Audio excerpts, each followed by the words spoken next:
Hoje eu vou contar segredos que não são revelados, que vai ajudar tanto o técnico iniciante a evitar prejuízos, quanto ao cliente a se tornar mais flexível. Vamos lá!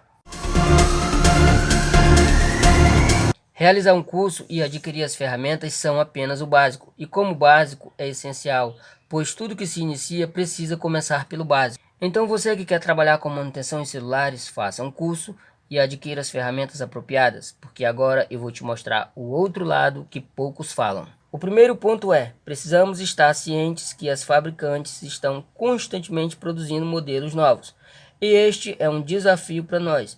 Por exemplo, existem partes do celular que não é possível aplicar o álcool isopropílico. Tem partes plásticas que retira a pintura. Já tem outros tipos de partes plásticas que não retira a pintura. Existem locais do aparelho que também não pode aquecer com ar quente. Existem outras partes que sim é possível. Existe também a parte da abertura dos celulares. Quanto mais modelos novos surgem, mais é um desafio para nós. Por exemplo, a ideia das fabricantes é dificultar a abertura do smartphone. O segundo ponto é celulares que nunca foram abertos e celulares que já foram abertos por terceiros. Quando você pega um celular que nunca foi aberto, você já sabe o que esperar. Quando você pega um celular que já foi aberto por outros, você não sabe o que esperar, porque você pode se deparar com surpresas. Por exemplo, digamos que a pessoa quer fixar a tela no aro e o aro esteja empenado. Então a pessoa aplica muita cola, coloca fita dupla face e vários outros para tentar fixar, e aquilo ali será um problema para a próxima pessoa que vai realizar a abertura. Este é apenas um exemplo, mas existem diversos outros. O terceiro ponto é, digamos que o cliente traga um celular para você trocar a tela, só que há uma semana atrás o celular caiu na água. Só que aos poucos a água foi penetrando, foi danificando o microfone, alto-falante, câmera e até danificar a tela. Aí quando você coloca uma tela nova, você percebe que surgem diversos outros defeitos. Mas aí ainda está fácil, porque só é você informar o cliente dos outros defeitos. O problema é quando surgem defeitos raramente. Por exemplo, às vezes o aparelho desliga sozinho, às vezes o sinal do Wi-Fi não quer conectar, o sinal da operadora não quer conectar. Aí quando você troca por uma tela nova, esses defeitos acabam agravando. Aí sim é um problema. O quarto ponto são as telas, mas você pode aplicar para qualquer outra peça do celular. É normal em que um lote de 100 telas venha 4, 5 ou 10 telas com defeito. Tem casos que até o lote todo vem com defeito, e isso só testando para saber. Por isso que a gente precisa testar a tela no aparelho antes de colar, porque se a gente colar, o revendedor não troca a tela com defeito por outra. Por exemplo aqui, ó. Aqui eu tenho uma tela com aro. Quando eu compro a tela com aro, aqui é a tela, aqui é o aro. Quando a gente compra a tela com aro, a gente não precisa colar, porque é tudo encaixado. Aí a gente cola pela parte de trás e desmonta, dá mais trabalho, mas pelo menos aqui, ó, não tem problema de ficar descolando. Só que dá mais trabalho, porque a gente tem que retirar todas as peças do outro aro e colocar para este. Porém, quando você coloca esta tela e ela apresenta defeito, você pode substituir. Por quê? Porque ela não foi colada. Observem, ela não foi colada, aí você consegue substituir por outra. Agora, digamos que eu compre só a tela e cole aqui no aro. Se eu colar aqui, ó, e a tela apresentar defeito sem eu testar, o revendedor não troca esta tela por outra. Para que ele troque, eu preciso comprar com aro, para que eu não tenha que colar. Assim eu posso desmontar e trocar novamente por outra boa. Agora observe que este J4 aqui, ó, eu troquei só a tela, que é esta parte aqui, ó, sem o aro. Aí eu colei aqui no aro, ó. J4 aqui, eu colei.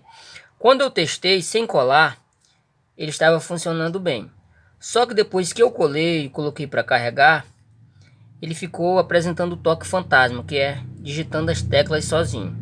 Então, este tipo de defeito pode acontecer, que para mim é a pior parte. As telas, elas podem estar funcionando normal quando você testa, mas depois que você cola e coloca para carregar, elas podem apresentar defeitos, tipo, às vezes é algo que está iniciando, tipo uma fuga de corrente, e começa a se agravar depois que você coloca para carregar e começa a usar. Caso você colhe a tela e ela comece a apresentar defeito depois que você coloca para carregar e usar o aparelho, não tem como realizar a troca por uma outra boa, porque a tela já está colada e o revendedor não troca. Mas se você colocar aqui, ó, a tela com o aro e montar o aparelho, e o aparelho apresentar defeitos, tem como desmontar o aparelho e realizar a troca. O quinto ponto é, quando falamos de celulares, estamos falando de peças sensíveis, placas, telas, cabos flats e vários outros. Peças que precisam ser removidas com cuidado, com técnica e conhecimento. Caso contrário, teremos prejuízos. Todos esses pontos que foram falados e outros precisam ser observados. Caso contrário, você terá prejuízo.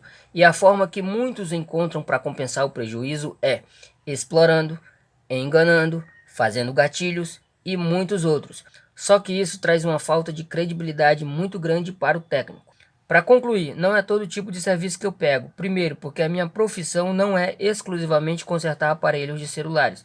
E por isso eu filtro aqueles serviços que vão me trazer menos problema e que eu vá conseguir resolver em uma quantidade de tempo menor. Embora eu consiga filtrar os tipos de serviços que eu quero fazer, ainda existem muitos defeitos por parte dos fabricantes das peças, bugs no Android, incompatibilidade de peças similares com os modelos novos e muitos outros. Então observe que não é fácil. Digamos que você compra uma tela nova para substituir e por um descuido você deixa essa tela cair. A mão de obra que você cobrou precisa dar no mínimo para você comprar uma tela nova para o cliente. Mas se você tiver segurança e conhecimento, você pode cobrar abaixo do valor da tela.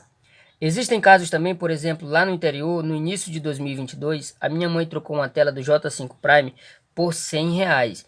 Eu fiquei pensando, como que se uma tela aqui em Manaus estava 110 na época, como é que o cara trocou por 100? Aí veio a resposta, isto porque lá no interior eles compram as telas e ficam guardadas na loja, e como o J5 Prime é um modelo antigo, a pessoa simplesmente para não deixar a tela parada, ela fez por R$100 o serviço. Assim ela perdeu todo o lucro e ainda perdeu parte do valor da tela. Como eu costumo sempre dizer, para tudo tem uma explicação. Agora você já sabe o porquê existem pessoas que trilham o caminho da desonestidade. Isto porque não existe nada fácil. Bom, se você gostar, deixe o seu like, se inscreva no canal, lembrando que teremos muito mais.